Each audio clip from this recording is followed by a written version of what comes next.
તો હે guys, good morning, જય શ્રી કૃષ્ણ, જય માતાજી. તો અત્યારે જીગો છે રસોઈ ઘરની અંદર. હું બનાવસ રોટલી. કઈ રોટલી? સૌથી સૌથી પહેલા રોટલીના કટકા કરવાના. તો કંઈક રોટલીના કટકા થઈ ગયા છે. અને એટલે ગેસ તો ચાલુ કર. ગેસ તો ચાલુ કરવાનો. તો અમે કંઈક નાખે છે. જીગો હું નાખસ? રાઈ. રાય ઘણી ઘણી નાખવાની. અને રસોઈ ઘરમાં હાલે છે અહીંયા જેઠાલાલ. તો અમે કંઈક લઈ લીધો હાથમાં તાવીથો. શેની રાહ જોવે? રાઈ ફૂટે એની. તો રાઈ કંઈક અમે ફૂટવા માંડી છે. અને કટકા નાખી દીધા છે. જીગાભાઈ લઈ લીધો છે હાથમાં તાવીથો.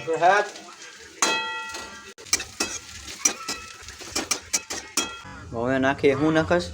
મીઠું. મીઠું ખાઈએ. છે ને જોવું. હવે નાખી દીધી કંઈક હળદર સ્વાદ કે અનુસાર. એવું વિડીયોમાં બોલે કાં ઓલું નવી નવી વસ્તુ બનાવતા શીખડાવતા હોય ને.